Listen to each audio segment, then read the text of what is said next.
You're not really ready until you're safe. Summer safely and drive calm. Time to upgrade your adventure with an RV from Motorsportsland. Don't put off making exciting memories and exploring the many outdoor hideaways right here in Utah. Come in today and see how Motorsportsland can help you get away, or visit motorsportsland.com. Dave and Dejanovic. There has been, in my view, a ton of confusing news and information about whether we need a booster shot for COVID-19. A lot of it unfolding this week as Pfizer met with the feds to talk about this. In fact, here's Dr. Anthony Fauci. He discussed boosters with CNBC. The discussion about boosters is really an appropriate preparation on the part of the companies together with the NIH and the CDC and others in being prepared in the eventuality that you might need a boost.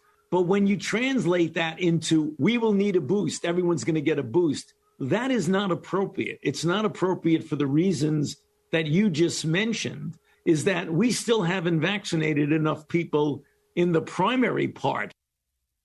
Well, and that's the problem, isn't it? Is we're kind of rolling this out in fits and starts. We've got new variants coming online, and we don't know what the future is going to look like. We're all trying to kind of do our best, but we have a real hard time staying on the same page.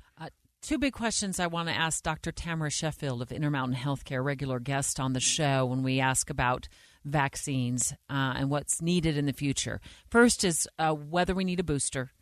Can she help us kind of decipher the code that's been floating around out there for the last several days? And then the second is this issue that's cropped up with Johnson & Johnson. Johnson & Johnson has had its share of concerns. And so we're going to dive into the latest with that vaccine to get details from her. I believe she's on the line with us right now, Ethan. Good morning, Dr. Sheffield. Good morning, Debbie and Ethan. Good to talk to you today. Big question about boosters. What have you been able to figure out? If we've had Pfizer, Moderna, Johnson & Johnson, do we know yet if we need them?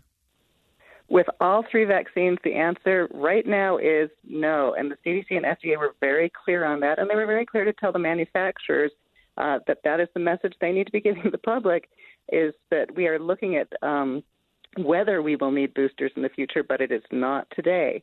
The things that will determine whether we will are how well there's the durability of protection, how long protection lasts. And so far, the evidence just keeps building on we're having really good protection lasting, at least 8 months out after a vaccine.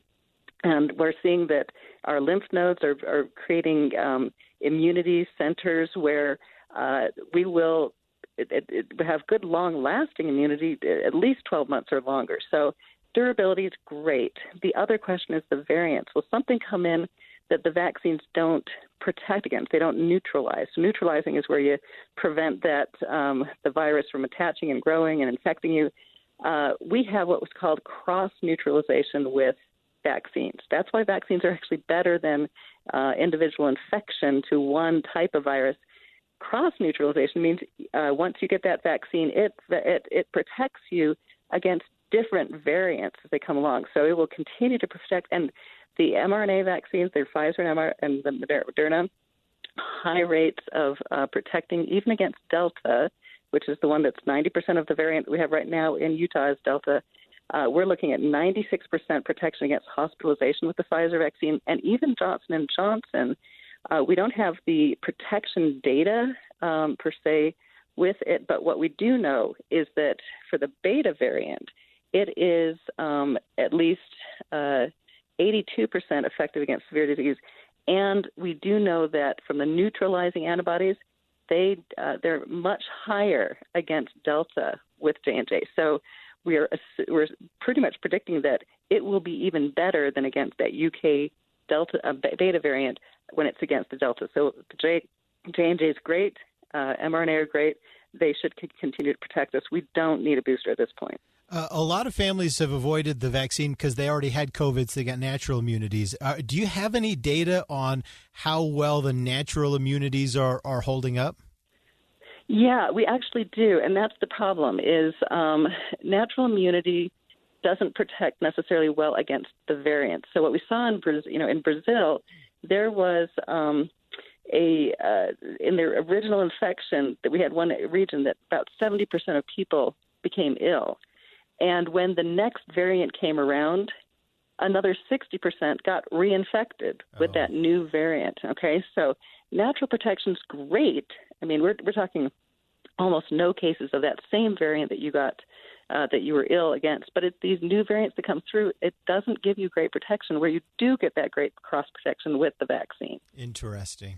Dr. Tamara Sheffield with Intermountain Healthcare, regular guest on the Dave and Dujanovic Show, talking about the vaccines related to COVID.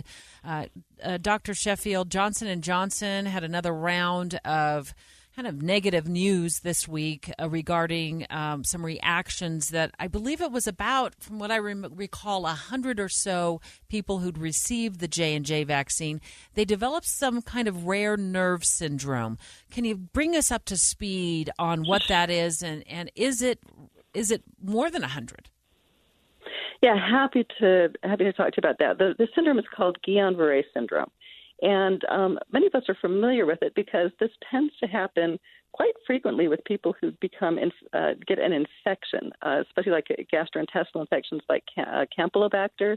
1 in 1,000 people will have this condition after getting an infection. So most of the people who develop this, they're doing it because their immune system after an infection will then attack the sheath around your nerve cells and makes conduction on the nerve cells not work as well. So you develop tingling in your hands and feet to start with, and then you can have paralysis that moves from that area up through your body, and that's when it becomes dangerous, and we need to treat. So it can be a very severe condition, but so with vaccines, we do know that just like an infection, sometimes vaccines stimulate your immune system. With the influenza vaccine, there are 1 to 2 excess cases in the population per million people who get vaccinated that will develop Guillain-Barré syndrome. What we know with the Johnson & Johnson is that for the VAERS system, that safety reporting system, 100 cases have been reported out of 12.8 million doses given. What we don't have the data on yet, and which CDC is going to be meeting in an emergency meeting next week to present to us, what's the background rate? What is the regular rate of individuals getting this disease? How much do we think this may be more than that? And so what would our actual risk be per million doses? If we were to say all those cases truly were just related to the vaccine, it would be about 7-8 cases per million doses given that you would have this condition develop. So it's very rare.